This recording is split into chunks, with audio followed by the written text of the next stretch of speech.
بسم اللہ الرحمن الرحیم۔ السلام علیکم۔ میں امام مسجد تھا۔ سرکار کی طرف سے میری تنخواہ 30,000 روپے ماہانہ مقرر تھی۔ لوگوں نے مجھے آج تک کچھ نہیں دیا تھا سوائے تنقیدی نظروں اور مشوروں کے۔ میں جب بھی کسی سے بات کرتا مجھے اپنے بارے میں کوئی نہ کوئی نئی بات پتہ چلتی، مگر پھر ایک ایسا واقعہ ہوا جس نے مجھے نہ صرف خود بدل کر رکھ دیا بلکہ بہت سارے لوگوں کے نظریات کو بھی بدل کر رکھ دیا۔ یہ ان دنوں کی بات ہے جب میں امام مسجد کے طور پر نیا فائز ہوا تھا۔ میری بیوی اور ایک چھوٹا بچہ بھی میرے ہی ساتھ رہا کرتے تھے۔ میرا بڑا بیٹا ہاسٹل میں پڑھتا تھا۔ ایک دن شام کا وقت تھا، ہم سب چائے پی رہے تھے کہ باہر کسی کی آواز آئی۔ موسم کچھ ٹھیک نہیں تھا۔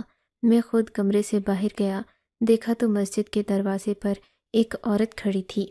اس عورت نے خود کو کالی چادر میں سر سے پاؤں تک ڈھانپ رکھا تھا۔ میری ایک نظر اس کے وجود پر پڑی۔ وہ بے انتہا پرکشش عورت تھی۔ اس کی آنکھیں بہت ہی جھیل جیسی تھیں، جبکہ رنگ سورج کی طرح چمکتا ہوا تھا۔ میں اسے دوبارہ بھی دیکھنا چاہتا تھا مگر اپنے ایمان کی خاطر نظریں جھکا لیں اور اس سے پوچھا، جی بہن، آپ کو کیا چاہیے؟ خدا کے لیے مجھے ابھی کھانے کے لیے کچھ دے دو، میرے پیٹ میں چوہے دوڑ رہے ہیں، ساری عمر تمہیں دعائیں دوں گی۔ اس نے بڑی بے تکلفی سے کہا تھا۔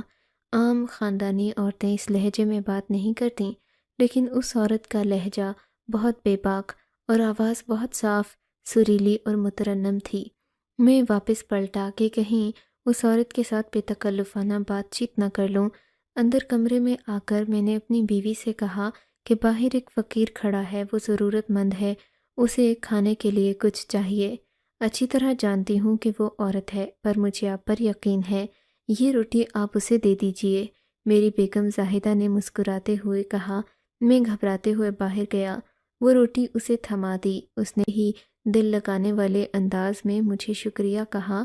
تبھی آس پاس سے گزرتے کچھ لوگ مجھے عجیب نظروں سے دیکھنے لگے۔ ان میں سے ایک آدمی جس کا نام بشیر تھا اور وہ اکثر میرا واز سننے آیا کرتا تھا، میرے ساتھ ہی آ کر کھڑا ہو گیا۔ اس عورت کے جانے کے بعد مجھے حیرت سے دیکھا اور بولا، مولوی صاحب کیا ہو گیا ہے؟ یا تو آپ بہت معصوم ہیں یا پھر لاپرواہ ہیں۔ کیوں بھائی، میں نے ایک فقیر کی مدد کر کے کیا ہی لاپرواہی کر دی؟ میں آپ کو کیا بتاؤں، آپ نے جس کی مدد کی ہے وہ کوئی بھیکارن نہیں بلکہ اس محلے کی بدنام زمانہ طوائف ہے۔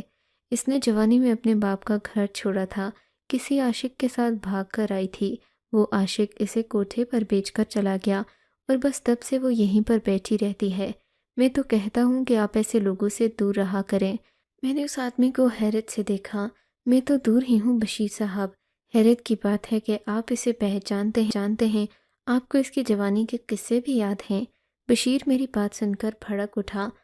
نیکی کا تو زمانہ ہی نہیں ہے، میں تو آپ کو سمجھا رہا تھا کہ آپ شریف لوگ ہیں، اس طرح ایسی عورتوں کے آس پاس مت بھٹکا کریں۔ آپ کو تو پتہ ہے آپ ایک امام مسجد ہیں، ہم سب نے بھروسہ کر کے آپ کو اس مسجد کا امام مقرر کیا ہے۔ بھروسہ کیا ہے تو آپ کو اس بھروسے کو نبھانا بھی پڑے گا۔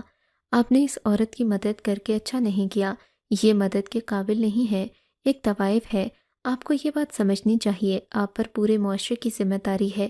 یکدم بشیر خود پر بات آتے ہی بدل گیا اور الٹا مجھ پر الزام لگانے لگا۔ اچھا ٹھیک ہے، میں تو اسے کچھ نہیں کہتا، یہ خود میرے در پر چل کر آئی ہے تو میں نے اس کی مدد کر دی، اور یہ ہمارے نبی کی سنت ہے، میں نے کچھ غلط نہیں کیا۔ میری بات سن کر بشیر غصے سے وہاں سے چلا گیا۔ ایسا لگتا تھا کہ بشیر مجھ سے نہیں کیا۔ میری بات سن کر بشیر غصے سے وہاں سے چلا گیا۔ ایسا لگتا تھا کہ بشیر مجھ سے کوئی انتقام لینا چاہتا ہے۔ بشیر کی نظروں میں میرے لیے انتقامی جذبات ہی نہیں بلکہ بے پناہ غصہ بھی تھا۔ میں نے آج تک کسی کو اس طرح کھل کر جواب نہیں دیا تھا، لیکن خوامخواہ ایک عورت کی تصحیق کرنا مجھے بھی پسند نہیں تھا۔ بھلے وہ طوائف ہی تھی لیکن مجھے اس کی مدد کر کے کوئی نقصان نہیں پہنچا تھا۔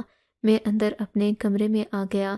مجھے میری بیوی نے کہا کہ آپ نے ایک ناجائز کام کرنے والی عورت کی مدد کی ہے، اب آپ سنبھل کر رہیے گا، لوگ آپ کو بھی پھنسانے کی کوشش کریں گے۔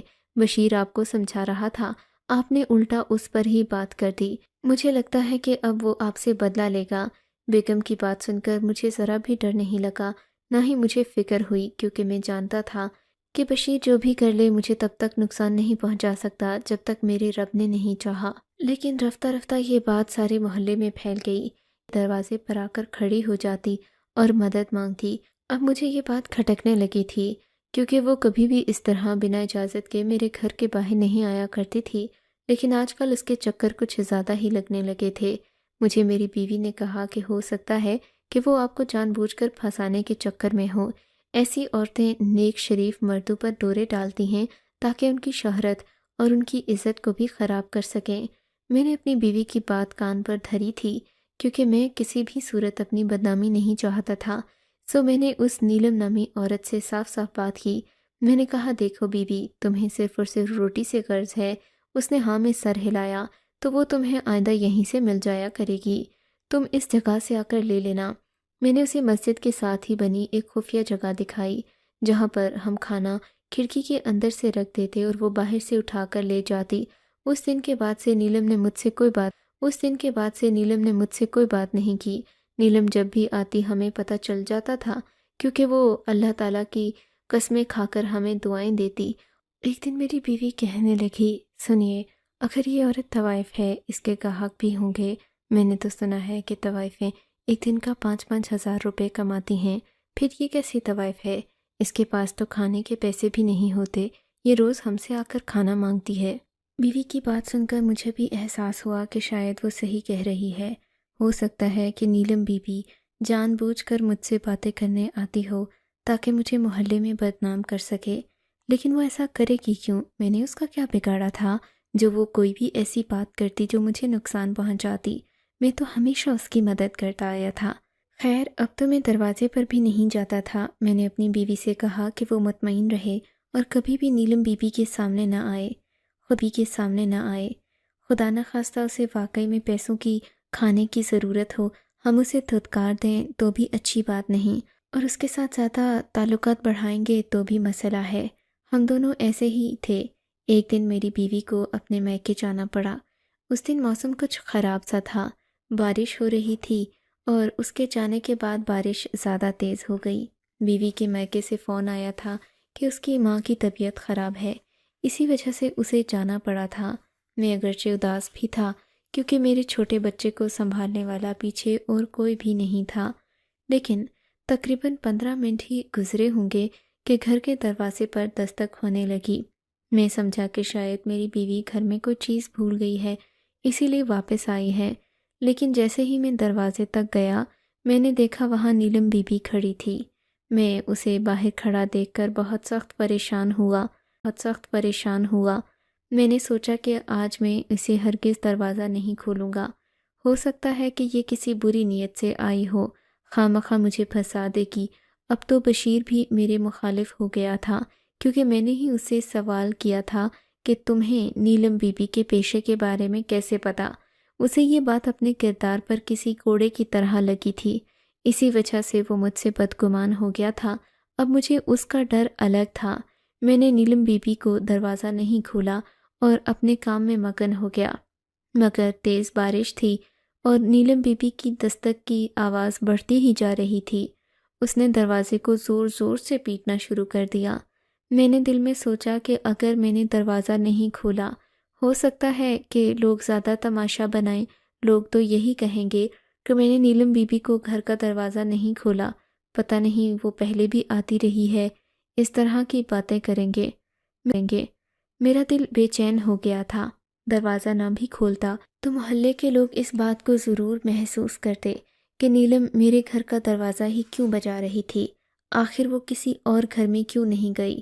بالآخر میں نے دروازے کے اندر والا پردہ ہٹایا اور نیلم بی بی سے دریافت کیا، کیا بات ہے نیلم بی بی، تم کیوں میرے دروازے کے ساتھ چپکی کھڑی ہو؟ چاہتی ہو کہ میں بھی بدنام ہو جاؤں؟ خدا کے لیے ایسا مت کرو، کھانا چاہیے تو میں کھڑکی میں رکھ دیتا ہوں، لے جاؤ۔ ایسا نہ کہو امام دین، میں تمہارے دروازے پر آئی ہوں، مجھے تم خالی ہاتھ لوٹاؤ گے تو اللہ تمہیں بخشے گا نہیں۔ اللہ کی بندی ہوں میں، تمہارے گھر گناہ کرنے تو نہیں آئی، دروازہ کھولو، میں تمہیں کھا تو نہیں جاؤں گی، اتنی بھی بری نہیں ہوں میں۔ اس کی پکار میں ایسی بات تھی کہ میں دروازہ کھولنے پر مجبور ہو گیا۔ میں نے نیلم کی حالت دیکھی تو میں بھی گھبرا گیا تھا۔ اس کی کالی سی چادر بارش کے پانی سے بھیگی ہوئی تھی، اس کے چہرے کی رہی ہے۔ میری نظر اس کی پیشانی پر پڑی تو میں چونک کر رہ گیا۔ اس کی پیشانی پر خون تھا اور ہلکا سا خون اس کی گردن پر بھی لگا ہوا تھا۔ ہائے اللہ، یہ کیا مصیبت میرے گھر آ گئی؟ میں نے دل میں سوچا۔ تم نے یہی سوچا ہوگا کہ میں کیا مصیبت تمہارے گھر آ گئی؟ وہ تھکے تھکے نڈھال سے لہجے میں بولی تو مجھے اس پر بے انتہا ترس آیا۔ دیکھو نیلم بی بی، میں ایک شریف آدمی ہوں اور آج تو میری بیوی بھی گھر پر نہیں ہے، وہ اپنے میکے گئی ہے۔ تم خدا کے لیے کہیں اور چلی جاؤ۔ میں سمجھتا ہوں کہ تمہیں میری مدد کی ضرورت ہے۔ تم کہو گی تو میں تمہیں کسی اور کے گھر چھوڑ آتا ہوں، لیکن تم میرے گھر سے چلی جاؤ۔ خواہ کیوں میری عزت کی دشمن بنی ہوئی ہو؟ میری بات سن کر نیلم پھیکی سی ہنسی اور کہنے لگی، آج اللہ کے گھر میں بھی مجھے جگہ نہیں ملے گی کیا؟ تم اپنے حجرے میں مت ٹھہرانا مجھے باہر مسجد میں بیٹھنے دو، باہر کی دنیا میں بیٹھنے دو۔ باہر کی دنیا درندوں کی ہے، بھیڑیے اور گدھ بیٹھے ہیں یہاں پر، مجھے نوچنا چاہتے ہیں۔ میں اللہ کے گھر میں بیٹھوں گی تو کوئی مجھے نوچنے تو نہیں آئے گا نا؟ خدا کے لیے یہ ناٹک تو مت کرو۔ تم تو اپنی مرضی سے یہ کام کرتی ہو، اس کام کے پیسے لیتی ہو، اب یہ کیسے کہہ سکتی ہو کہ تمہارے ساتھ سب کچھ زبردستی ہوتا ہے؟ تم نہیں سمجھو گے مولوی، تمہارا کام تو نماز پڑھانا ہے۔ تم نے کب آ کر لوگوں کے دلوں میں جھانکا کہ انہیں کیا مشکلات ہیں؟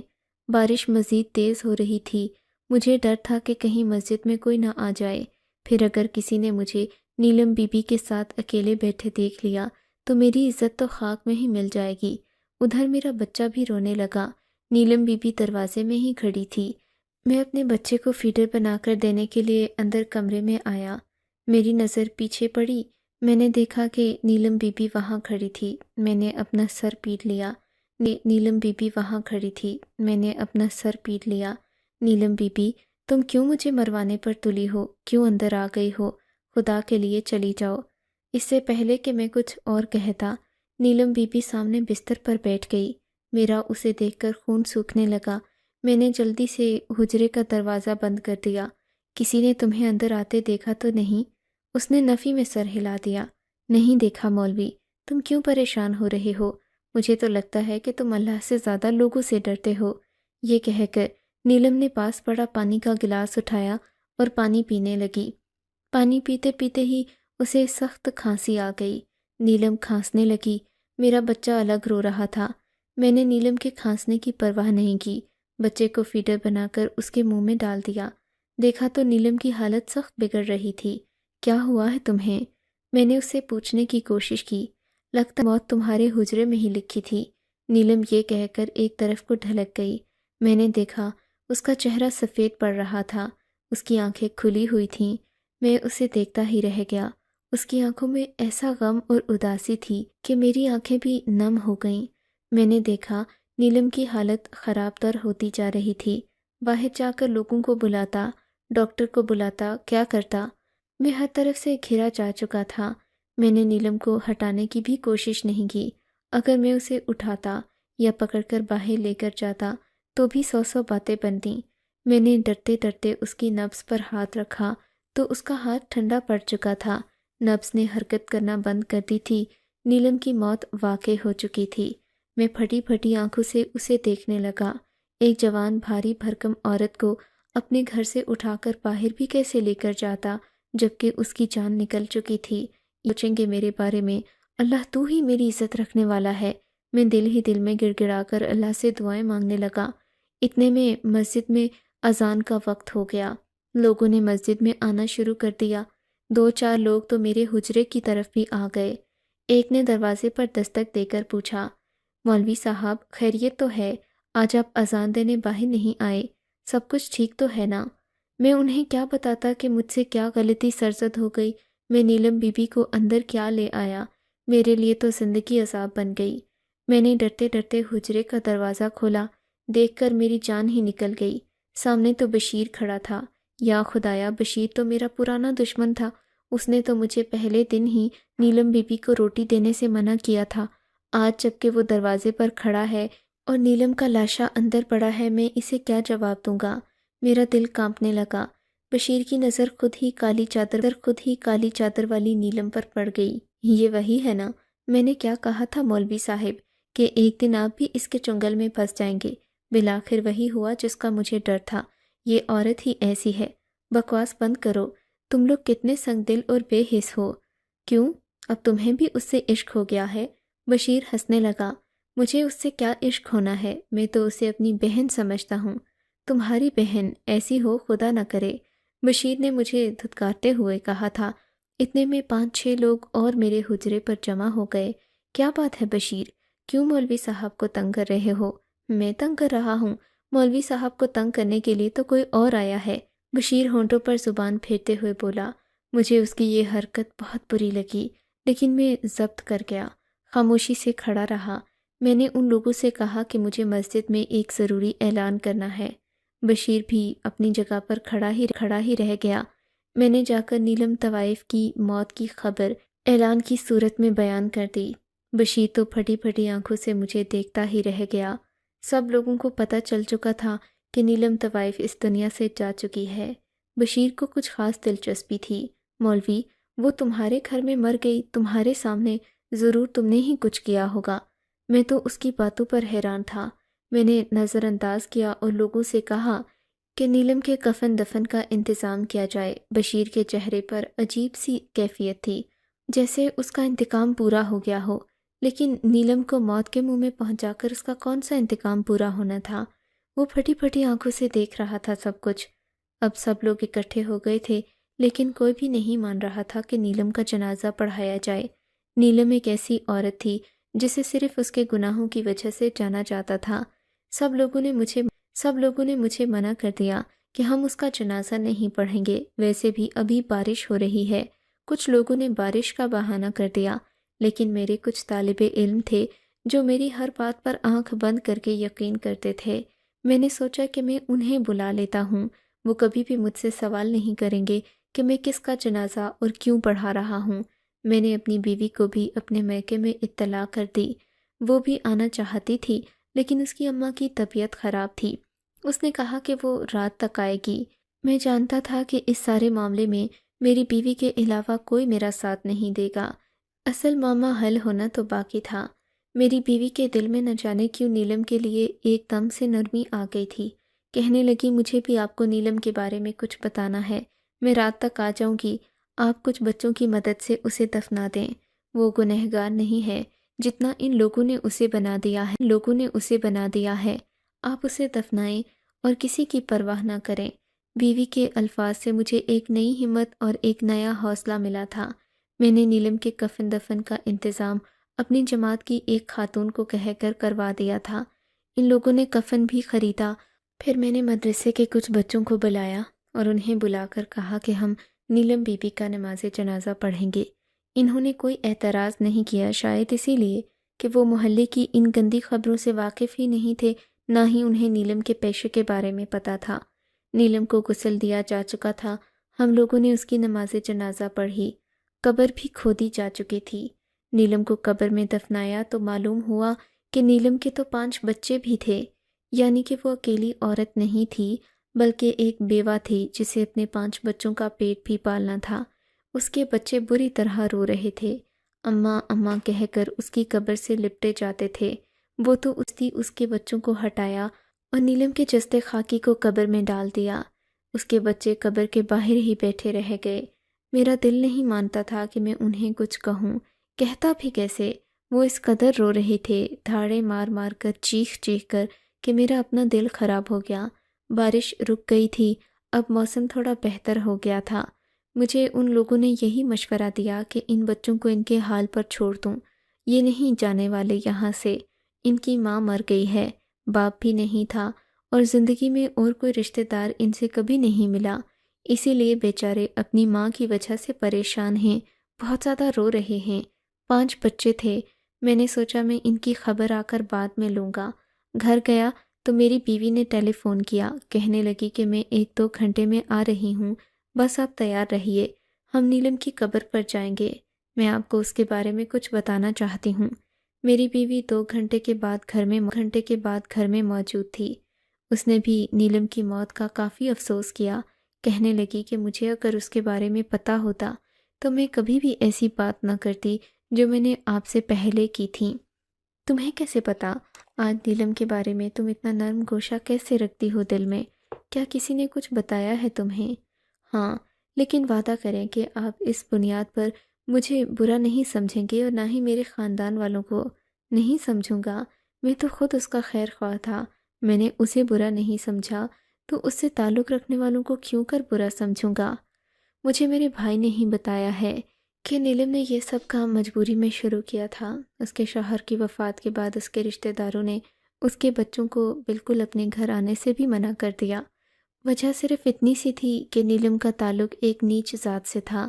شوہر کے رشتہ داروں کو ساری زندگی اسی بات کا زوم رہا کہ وہ ہمارے خاندان کی نہیں ہے، بس اسی وجہ سے وہ اسے حقیر سمجھتے رہے، تعلق ناتا سب ختم کر دیا۔ بیچاری کہاں جاتی؟ جب اس کی موت قریب آئی تو اس سے 30-40 دن پہلے نیلم کا رویہ بدل چکا تھا۔ جو بھی گاہک آتا وہ اسے قبر کی حقیقت بتانے لگتی، کبھی اسے قرآن پاک کی صورتیں سناتی۔ اب لوگ اس سے ڈرنے لگے تھے، سبھی کو لگتا کہ نیلم کوئی اور چیز ہے، جو بلاتی تو دعوت گناہ دے کر ہے، لیکن جب اس کے پاس جاتے ہیں تو وہ قرآن پاک کی صورتیں پڑھنا شروع کر دیتی ہے۔ یہ بڑا عجیب معاملہ تھا۔ نیلم پہلے ایسی نہ تھی، گانے گایا کرتی تھی، رقص کیا کرتی تھی، اپنے گاہکوں کو مزید طریقوں سے محظوظ کیا کرتی تھی، لیکن پتہ نہیں موت سے پہلے شاید اللہ نے اس کا خاتمہ بالایمان لکھا تھا کہ وہ یکسر بدل گئی تھی۔ قرآن پاک کی تلاوت کرتی اور اس نے یہ کام بھی چھوڑ دیا تھا، بھیک مانگ کر کھانا کھایا کرتی، لیکن کبھی بھی کسی آدمی کو اپنی طرف نہ آنے دیتی۔ اس نے اپنے سارے گناہوں والے کام ختم کر دیے تھے، اور مجھے لگتا ہے کہ اللہ نے اسی وجہ سے اسے اتنی مبارک موت دی ہے کہ وہ ایک مسجد کے احاطے میں فوت ہوئی۔ اس نے اپنی جان اللہ کے گھر میں دی ہے۔ میں یہ سن کر بڑا متاثر ہوا، مجھے نیلم کے بچوں کی یاد آئی۔ میں اور میری بیگم دونوں قبرستان کی طرف چل پڑے۔ رات کا وقت تھا، تقریباً 2-3 بج چکے تھے۔ ہم لوگ نیلم کی باتیں کرتے کرتے اس کے بچوں کو بھول گئے۔ ہم قبرستان میں پہنچے تو فجر کی اذان ہو رہی تھی، اور پھر جو ہم نے دیکھا وہ بڑا ہی عجیب تھا۔ میں نے دیکھا نیلم کے بچے قبر پر ایسے سو رہے تھے جیسے نرم بستر پر سو رہے ہوں۔ ان کے آس پاس بہت سارے کیڑے مکوڑے بھی تھے، مگر مجال ہے جو ایک بھی کیڑا نیلم کے بچوں کی طرف آیا ہو۔ کیڑے مکوڑے سب ایک فاصلے پر تھے۔ نیلم کے بچوں پر ایسا سکون طاری دیکھ کر مجھے بھی یقین ہو گیا کہ بھلے نیلم کی زندگی بدکاریوں میں گزری، گناہ میں گزری، لیکن اللہ نے جاتے جاتے نیلم پر اپنی رحمت کا سایہ کر دیا تھا۔ اسی لیے اب میں اس کے بچوں کو اپنے گھر لے آیا ہوں۔ محلے والے بھلے 1000 باتیں کریں، لیکن میں ان بچوں کی ذمہ داری لینا چاہتا ہوں۔ اس بارے میں آپ کا کیا خیال؟ آپ کو اگر یہ کہانی اچھی لگی ہے تو اس ویڈیو کو لائک کیجیے، اور اس طرح کی مزید کہانیاں سننے کے لیے ہمارے چینل کو ضرور سبسکرائب کیجیے۔ کہانی سننے کا شکریہ۔ آپ سے ملاقات ہوگی اگلی ویڈیو میں، تب تک کے لیے اللہ حافظ۔